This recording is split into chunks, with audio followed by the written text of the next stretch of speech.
So anyway, worried about the Koreans forfeiting everything? That has already been explained, actually. You could find it on TeamLiquid. You're talking about the kerfuffle that was the first qualifier. I've addressed it. Some of the Koreans were confused about how long it lasts. They had 2 days originally, then they changed it to 1 day, and it was a bit weird. But you're talking about why Koreans forfeit the lower bracket more often. That's just what they do. All right, fresh best of 3 TvP in the lower bracket. In the bottom left is the blue Terran. It is Kelazhur. In the top right, as the red Protoss, it is Hellraiser.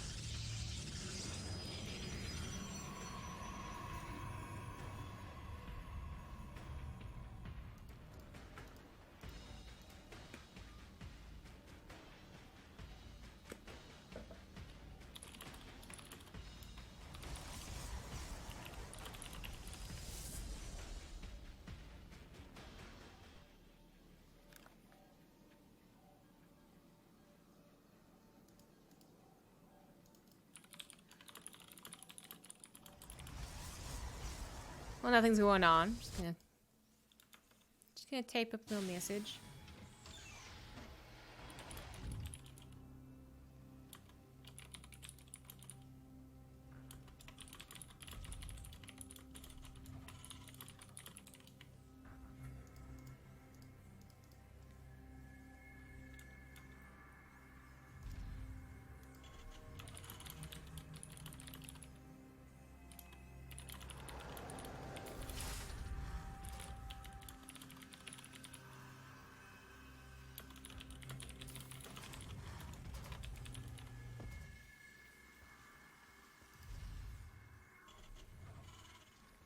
Okay, that done.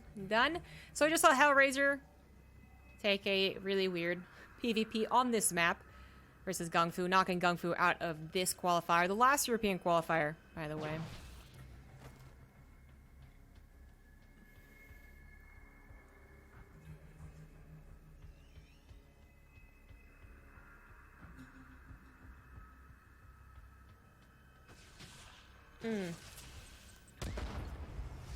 Kelazhur, still playing over in Europe. He still lives in the Netherlands, as far as I know. So he's a Europe boy now. We traded Kelazhur for TLO, apparently. That's how that went. The upper bracket really didn't go the way I expected. It really didn't. But still lots of great players in the lower bracket. It's tough. Very tough. But Kelazhur, I do have faith in his play. It's always a question of like, okay, like he was supposed to be a student, he kind of retired, but then the pro gamer thing, we didn't really retire, so is he or isn't he playing a lot? He's been a bit of a tricky Terran, so I think that's helped alleviate any not practicing he's done, where he gets the kills because he can be very flexible in his best of 3 setup. That's a tricky play, against a Protoss. For sure, they exist. Lots of proxies and 1 base pushes. Well, not 1 base pushes, but early 2 base pushes. So I want to say I believe in good old Kelazhur, but Hellraiser looked pretty good the last series. And as far as I know, is more so practicing, but I really couldn't tell you. More importantly than a bunch of guesswork, I can tell you what they are doing. 3 gateways with delayed technology. The Robo providing a Warp Prism, but that's it. Now that Warp Prism could provide a lot of aggression and also more importantly, a lot of micro. I'm actually surprised that Hellraiser, he was surprised by the Marines in the middle of the map, so he can't just stop and let his Warp Prism die, but I am surprised he isn't trying to take out Marines there. He's actually gonna go for the push in the main base. He does get that Banshee very, very easily. Going to continue to warp in the main base as well. I was going to give him the lead with this opener, but not this way. Not the way I expected it to go down. 12 SVs already dying. Units still being recovered. The tank push a little bit slower and just less convincing since the reinforcements can't really get there as fast as Hellraisers. They're warping in defensively or warping with a Warp Prism. Happens pretty quickly. Shield batteries are on the way. He is losing production, however.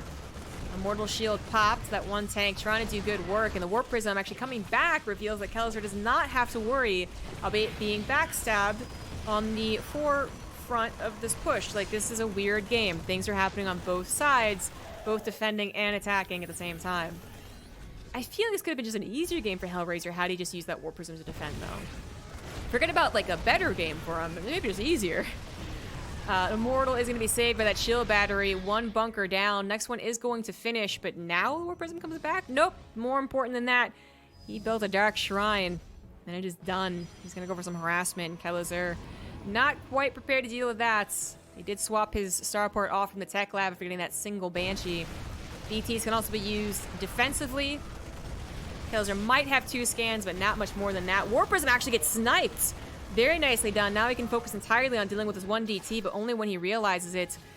The front push finally cleared up. DT not even necessary, but this DT starting to rack up the kills so far. Before Kelazhur is able to pull those away. 5, there you go. Stim's on the way. Production is set up finally for Kelazhur, but this has been a weird, wacky game. Lots of production lost, a couple of workers lost, but I still put Hellraiser in the lead due to the, I guess, the way he can immediately attack, which he is doing. He is chasing the attack down as it retreats. He's getting a Warp Prism again. He is grabbing a 3rd Nexus as well, but he has a lot of momentum on his side. 1 scan used to take out 1 DT. And he did swap over that starport, because I was going to say, that's not the most reliable thing in the world. You could also build a missile turret, I suppose, but Hellraiser, he has the production to go for an attack. He has charge. He has the ability to make Archons. He might decide not to. Fearful that maybe another tank on that high ground, a couple Widow Mines, but Hellraiser also could just, like, say, okay, I'm not going to attack you. I'm going to go to the 3rd base and just macro any.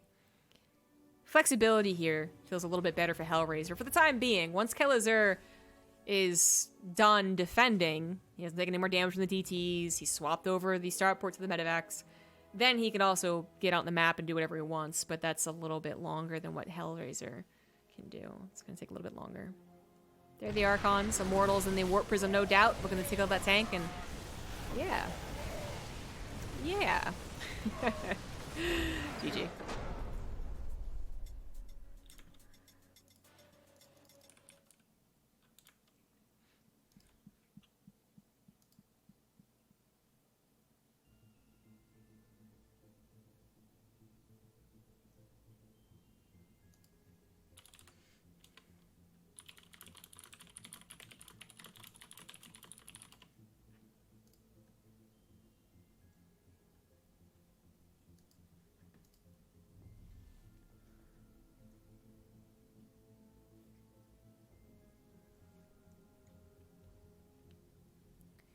What a funny little game there.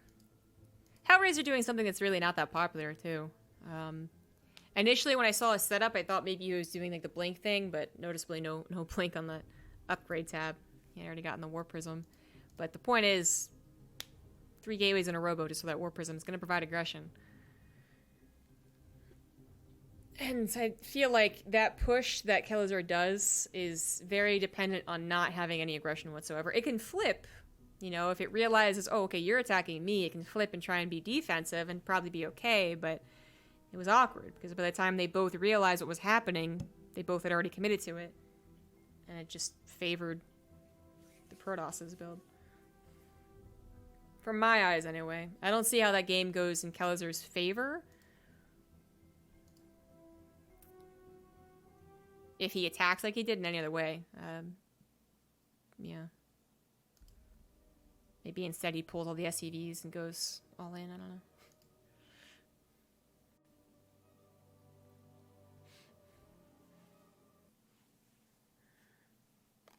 Protoss build seems good.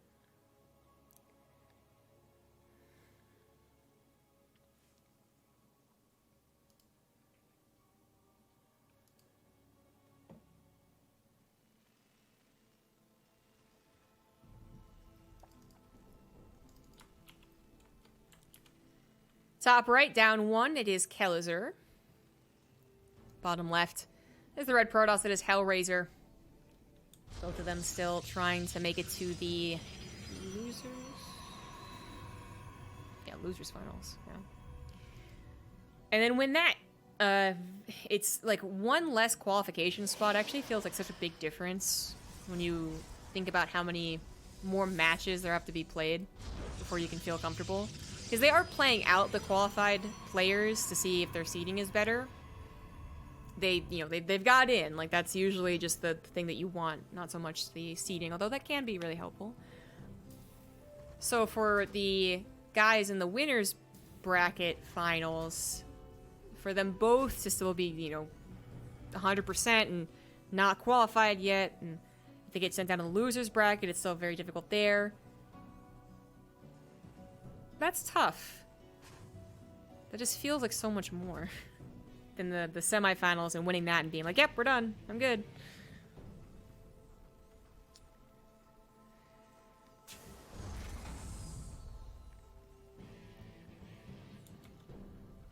And when I say a lot of good players in the lower bracket, I do mean it. Nade doesn't look to be in his usual form at all this year. I mean, Katowice could have been just a one-off thing, and then the rest is online play, so it's always a little bit like... Are we being a little too harsh on his results? But yeah, his online play not really netting him a lot of stuff. Katowice was not good for him at all. But he... Oh, okay. Oh, okay. That looks for him. Yeah, alright. But he is in the lower bracket. He beat Spaz. Waiting for possibly Shadone. Parsum is waiting for the winner of this. Mon is in the lower bracket. Denver's in the lower bracket. Seoul's in the lower bracket.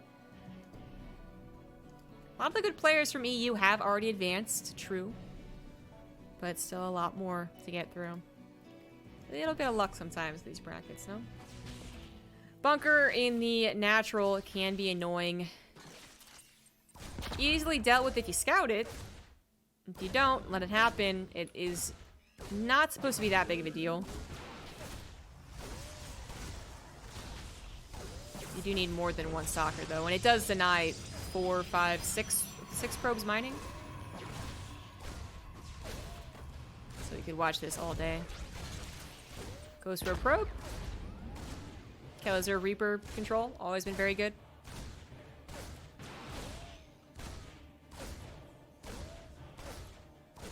There is no way in any universe that a Reaper in a bunker gets a Nexus. So that's not really what we're focusing on. You're focusing on how many probes could he grab from that, how many probes was he mining for that, quite a few, really. And if Hellraiser was really lazy about it, does he grab a Stalker? Because that would have been also not many universes where a single Reaper would ever grab a Stalker. So over and done with. Kelazhur builds a bunker. More importantly, back at home. Did he get any scouting? So while that was damaging the natural, okay, he did get that scout pretty much immediately. That's a little bit more important. Bunker salvage. Widowmine's on the way. Now, does he actually do the Widowmine drop, knowing that it's a Stargate opener? I think you do. You're already committing to the medevac this far. If he wanted to react to the Stargate opener, he could have added a tech lab onto the factory, gotten a Cyclone and a Viking, and even done a push off of that too. But clearly, that's not his plan, so medevac drop will commence. He's got to be a bit sneaky about it though, and it's more likely he'll actually lose the medevac, thanks to the Phoenix being available.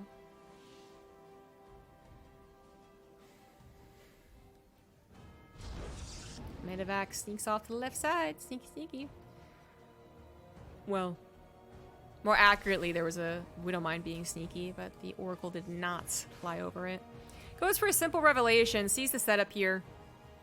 Last game, there was a Banshee created, so there might be some hesitation to think that might be a Banshee coming from the starport, but it is a Raven.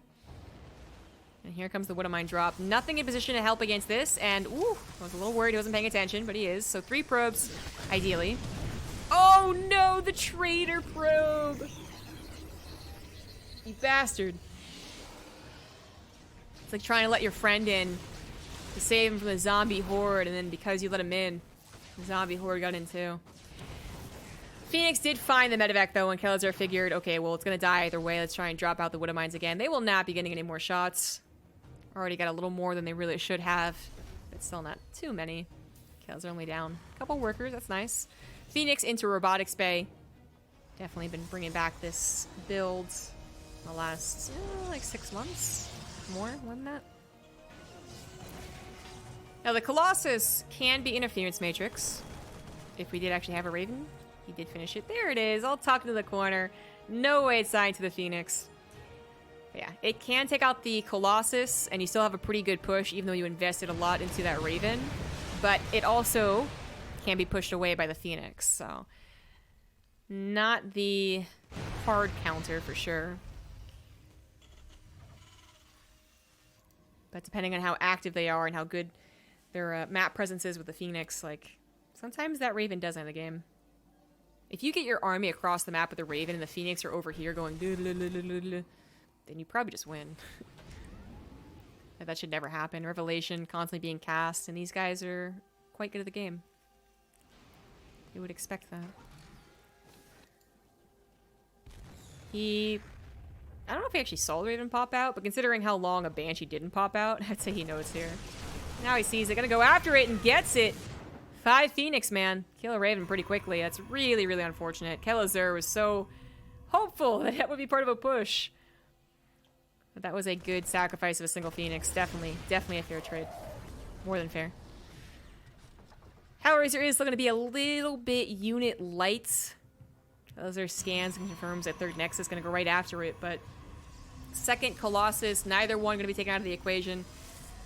Shield battery as well. Kelazhur's push might still be a little bit tricky, but Hellraiser should be able to defend it. Should be. Combat shields finish up with +1. Marauder Slow going to finish up very soon as well. Nice little quick upgrade there. Third CC on location. Scan reveals Hellraiser is more than prepared for this. He's got 2 Colossus, he's got a couple of force fields, and he was guarding that ramp. It's very unlikely this ramp actually gets used. This almost never happens. Actually, Hellraiser, I think, unnecessarily going forward there. The really sucky thing for Terrans about this ramp is that you can't actually siege here. And even if you did, like, yeah, you're gonna beam to death. Like, it's not worth it. But this one's a little more, it's a little less of a choke, a little more opportunity for a concave, but both options don't seem realistic. Now we have a third Colossus, some more buffer units. Guardian Shield is still available. Okay, one less Stalker. The Kelazhur not finding much success with that push. Also didn't just stupidly lose all of his units, but this all started with him losing the Raven, something that he did commit to. 200 gas in that Raven, time off of the faster combat shields, faster medevacs. Like, that really sucks. He is not in a comfortable position, and he does not have an answer to the Colossus. Not a direct answer anyways. It's very important he's get this drop-off then. The Phoenix were chasing, or rather just combining themselves with the army, because Hellraiser wanted to do an attack. He saw an opportunity, so nothing was here to scout this or defend against it. Phoenix are coming back. Widowmines have already been popped, and they will eventually help clean this up. Kelazhur knows what's happening. He lifts that non-orbital. Hasn't even turned into an orbital yet. He lifts that. He's going to try and hold up in the natural. It is a choke, but you can always pull the SCVs. We're trying to buy more time for at least a couple of Vikings. That drop finally cleaned up. Quite a lot of lost mining time, that's for sure. And it did take those Phoenix back, force a couple of warp ins defensively. There was a warp prism with this attack anyways, but there could have been, and that would have been really nice. So he doesn't die to the attack. Saves his life, loses his economy, but at least had some denial of his opponent's economy. Still has something very good going for him, which is double upgrades. He's got 1-1 done, already working on +2, and Hellraiser wanted to do that attack, and I think it made a lot of sense, like it looked like an opportunity for him for sure. Did not get any particular quick forge, that was one of the slowest forges I've actually seen, because he wanted to do that attack, so now he's trying to make up for a double forge, but it's going to take a little while. Double drop hitting the third base, and then right into the main base. Phoenix are right after it, but yeah, just Phoenix wouldn't actually cut it. He recalls the Colossus. It's actually a very good recall. I mean, not that the Phoenix weren't already on top of the medevacs, but in this case, he also got the Stalkers there if they tried to retreat in that direction. One Marine gets one Phoenix, its last breath, and the medevacs will go down. It scouted the actual finishing of the forges, I think. That's actually kind of nice. Like, you know you had an upgrade lead because you can literally click on the units and be like, oh, I had 1-1. But to see that they were that late, that's a lot of confidence for your army quality. Although it still is a matter of dealing with 4 Colossus still. You know, when hella concave and a surround against 4 Colossus, that's pretty good. It's probably not going to happen. They're more so thinking about a Viking number, which Kelazhur stopped building Vikings. He built 2. Now they're patrolling for a Warp Prism, but he never went into a second starport. Directly into a Ghost Academy that, yeah, but you usually get both. You can usually afford both. But the economies have been a little messed up. So 4 Colossus. By the way, 1 more Colossus than we typically see nowadays in this matchup. Usually it stops at 3, but either 3 or 4. That is a lot to hope that you get a decent concave against, as I've been saying. That's when you're like, yeah, I have an upgrade lead. I really hope this works. And you'll have a 2 upgrade lead if you were to attack right here, right now. But Hellraiser has been chronoing his upgrades and making up for the deficit. And in just like 15 seconds here, there will no longer be an opportunity for Kelazhur. And he's not going to be able to get it. Nope. Longer game in store, though. 4th base is on the way for both parties. Continued upgrades, really just focusing on the attack. He never even got a second engineering bay. It's almost like, even if I meant to do that, only have 1 engineering bay, I don't think I would. I would have habitually made a second engineering bay with an armory. But that's an interesting choice. Phoenix now designated to drop scouters at the number 3. They probably won't kill the drops, but they'll chase him down. Now they have cannons as well. Blink on the way, as you do still need some anti-air. Vikings would usually be on the way, or Liberators or something, but in this case, not so much. But it'll help them control the map. Kelazhur trying to posture. Does have... Ooh, that's a Warp Prism. That's not a drop. That's a Warp Prism. That's Protoss's drop. There's a single missile turret in the natural. Maybe it can run into this one as well.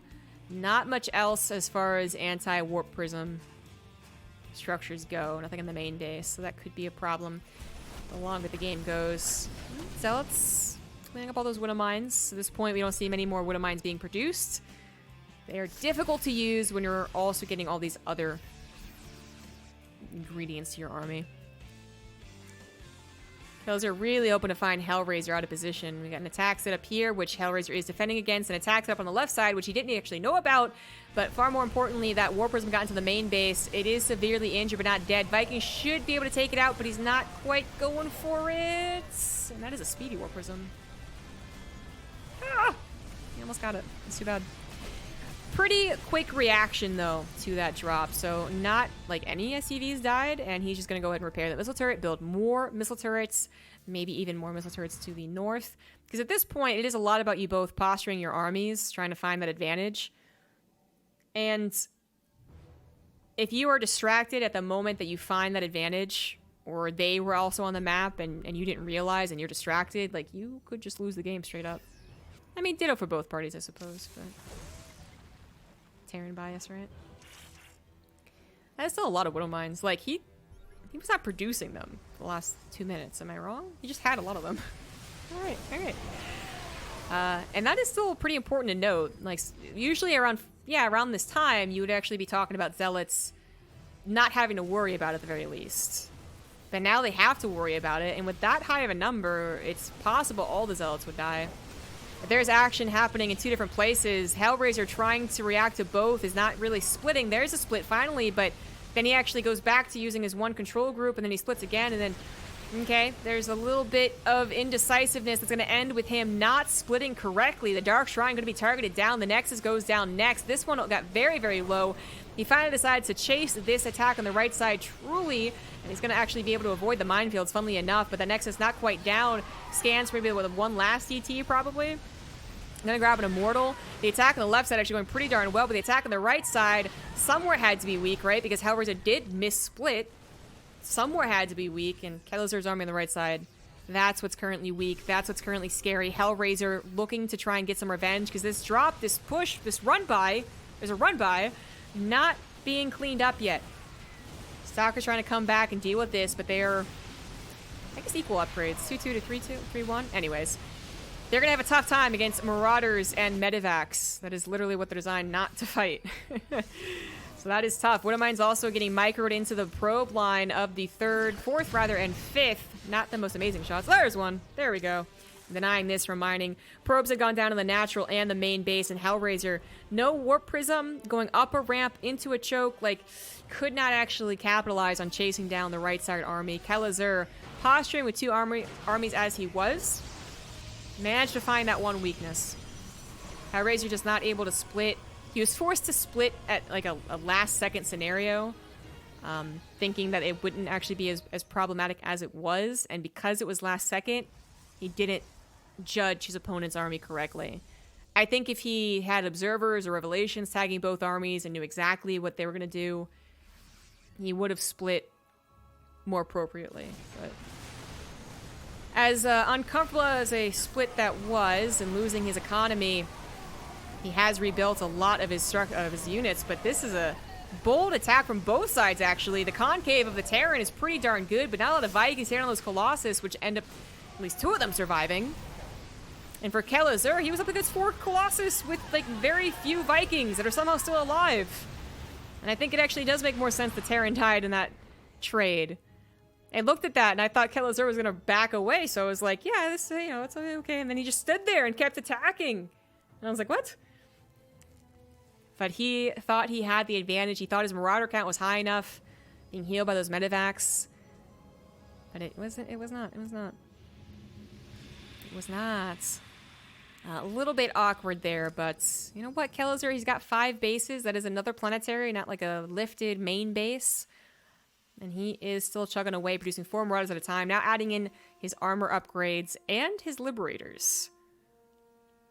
But not any upgrades for those yet, so they're not as powerful. Oh, okay, so he has the range for them. No armory upgrades for them yet. Powerful still. That Liberator range, still pretty powerful. A couple Phoenix, maybe F2'd. But actually quite helpful against Liberators if they ever get a chance to shoot at them. Alongside this army, Warp Prism is available there too. I think the scan revealed that. He knows that this is actually going to be dedicated to, but I don't know if it's going to be a good idea for Hellraiser. EMP, actually not as effective as they thought it was going to be. On the left side, Archon's taking a lot of the shots. They are mostly dead now, leaving only Stalkers and Colossus. Where's the Warp? And it's coming in now, but maybe a little bit too late. Nothing but Chargelets coming through. Chargelets actually in the main base as well, and those Chargelets might just be able to cut it. The single Liberator getting a ton of shots off, and this Liberator actually getting a lot of help done. EMP on top of the Stalker is going to make them like one-shottable by a lot of these units, but is it going to be enough? Hellraiser continuing with the momentum, still has those 2 Colossus. How they have not died in the making of this game. And, well, that's going to be it. GG, Hellraiser taking the momentum and winning with it. Pretty bold attack, though. To go through that choke up a ramp. But Hellraiser managed to make it work. I think if Kelazhur had his Liberators...